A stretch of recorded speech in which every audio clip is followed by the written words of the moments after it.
Savez-vous ce moment où tout semble trop silencieux comme si Dieu était distant? C'est peut-être exactement là que le miracle est sur le point de se produire. La vérité est que le ciel semble souvent silencieux, juste au moment où Dieu travaille plus intensément. Ce que beaucoup interprètent comme l'absence, en fait, est une présence en mode stratégique. Vous pouvez être fatigué, penser à abandonner, penser que prier ne fait aucune différence. Mais que se passe-t-il si je vous disais que le temps d'attente n'est pas une punition, mais la préparation? Que cette rupture n'est que l'intervalle devant un nouveau chapitre de la foi, de la force et de la victoire? Vous êtes plus proche de votre miracle que vous ne le pensez et non, ce n'est pas seulement une belle phrase.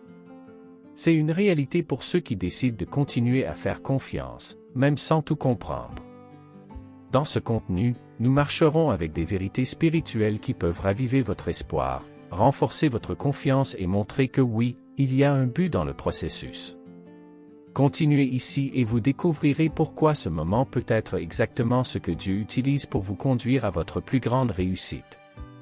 Il peut sembler que rien ne se passe, mais Dieu agit dans les coulisses de votre vie. Pendant que vous priez, pleurez ou essayez simplement de continuer, il met tout au bon endroit. Ce qui semble aujourd'hui à la confusion, demain se révélera comme des soins divins dans les moindres détails.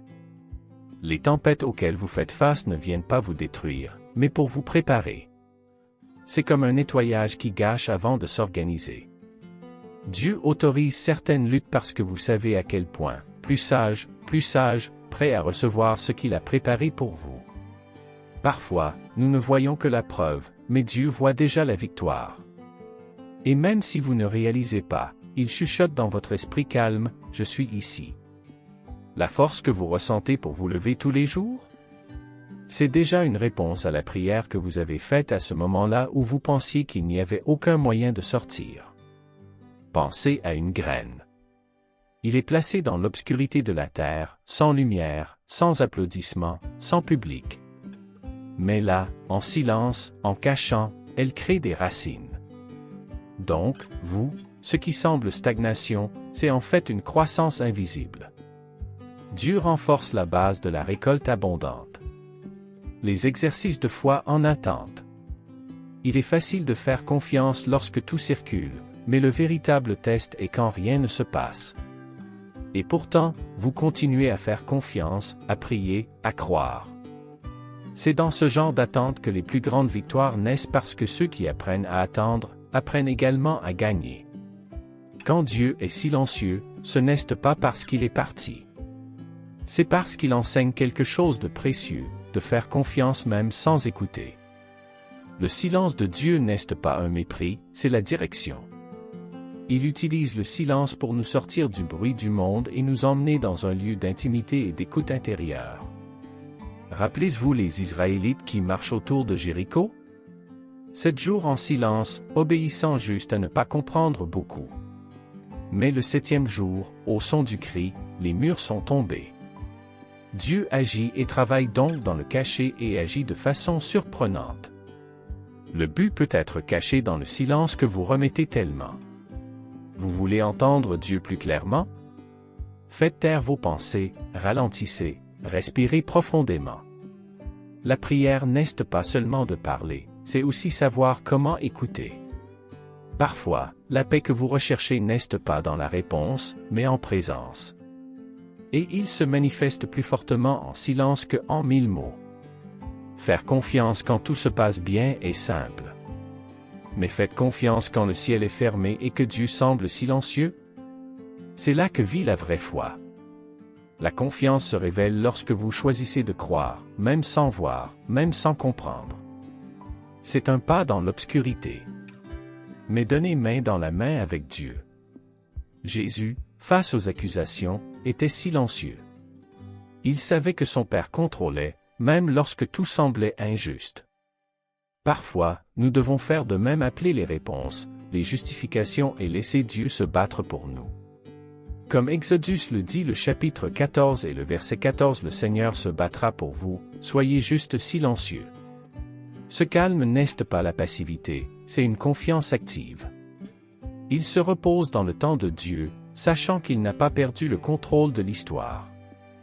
Votre lutte peut sembler géniale, mais celui qui est de votre côté est plus grand. Et il n'a pas à crier pour gagner, il agit même en silence. Attendre, c'est ne pas perdre de temps, c'est être formé par Dieu en silence. Joseph a été vendu, lésé, arrêté. Mais dans chaque phase, le Seigneur façonnait son caractère. Avant d'être promu, il a été prouvé. Ce processus a généré non seulement de la maturité, mais une force qu'il n'aurait jamais acquise dans le confort. Chaque jour d'attente est comme une brique dans la construction de son objectif. Dieu établit les fondements, s'occupe des détails, alignant les opportunités. Vous ne le voyez peut-être pas maintenant, mais cette phase génère en vous patience, espoir et résistance spirituelle.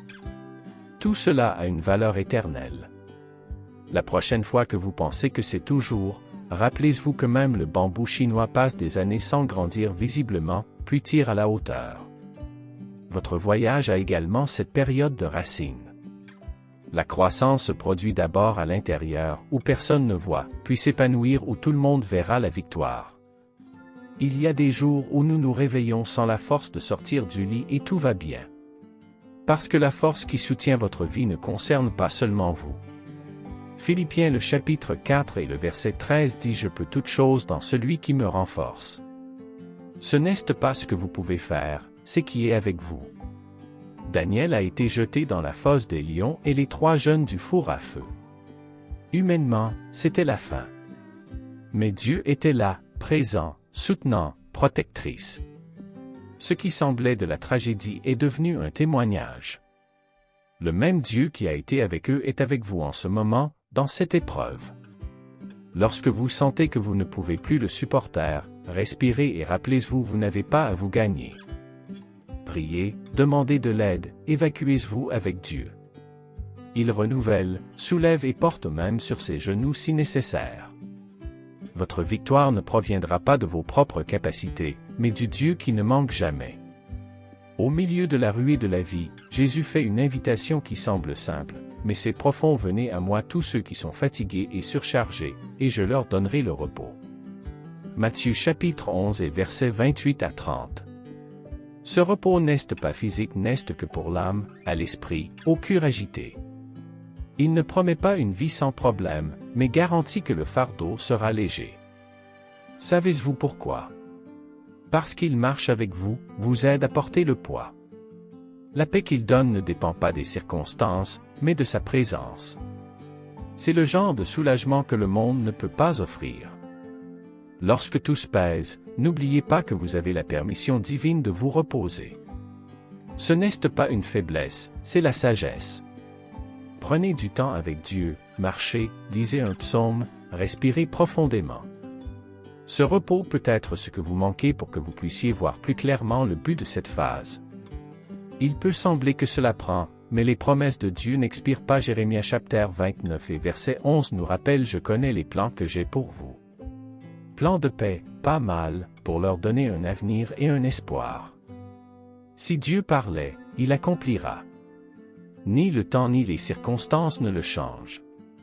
Vous pouvez faire face à des batailles silencieuses que personne ne voit. Mais Dieu voit tout. Il connaît chaque déchirure, chaque prière faite dans la pièce, tous les efforts que vous avez faits. N'abandonnez pas. Tout cela fait partie d'un objectif plus élevé, même si cela semble maintenant déroutant. Savez-vous ce que notre foi renforce? Sachant que Dieu n'est pas un homme pour mentir. Il accomplit ce qu'il promet, même si cela prend du temps. Parfois, le retard apparent n'est qu'une protection. Son espoir n'est pas dans des résultats rapides, mais dans la fidélité d'un Dieu qui agit au bon moment. Parfois, tout ce que vous avez, c'est la foi, croyez-moi, c'est beaucoup. La foi est ce fil invisible qui vous relie à Dieu même lorsque vos yeux ne voient pas. Avoir la foi, c'est continuer à marcher dans l'obscurité, sachant qu'à tout moment, la lumière peut éclairer. L'espoir est le carburant de l'âme. C'est elle qui murmure, ça passera. Même lorsque la peur essaie de crier plus fort, obtient sa main et dit confiance. Dieu transforme nos luttes les plus difficiles en les plus beaux témoignages. Il vous coupe à quelque chose de plus grand. La confiance est un défi, surtout quand tout semble mal tourner. Mais c'est dans cette confiance que les miracles commencent à se produire. Lorsque vous donnez le contrôle et dites que vous serez fait Seigneur, vous faites de la place pour qu'il agisse avec liberté et pouvoir. N'oubliez pas que vous n'êtes pas seul dans ce voyage. Il peut sembler que personne ne comprend ce que vous vivez, mais Dieu voit chaque détail et est plus présent que vous ne le pensez. La promenade peut être longue et parfois solitaire, mais elle est à vos côtés à chaque étape. Lorsque le combat semble trop grand, pensez à tout ce que vous avez déjà dépassé ici.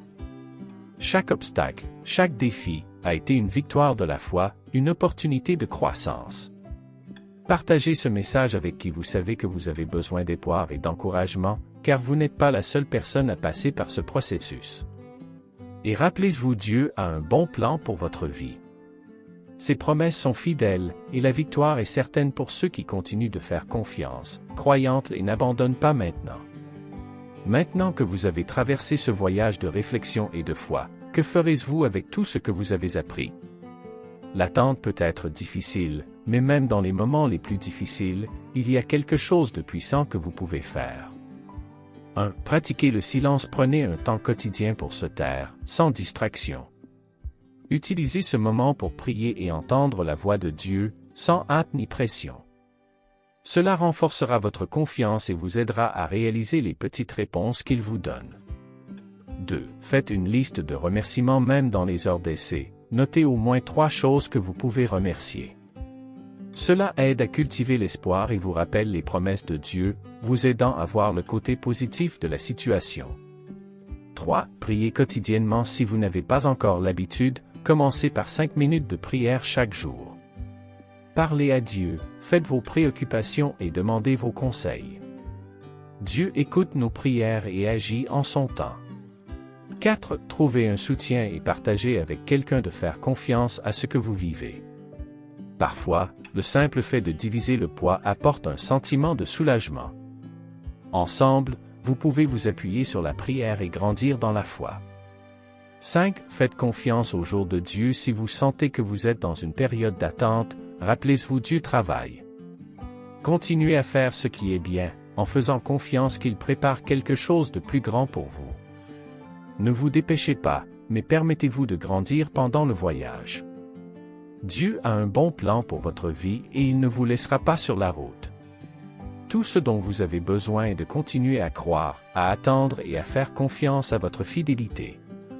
Ce qui semble loin, en fait, c'est la préparation de la victoire. Je vous invite donc à refléter ce que vous pouvez faire aujourd'hui pour continuer sur la voie de la foi, de l'espoir et de la confiance.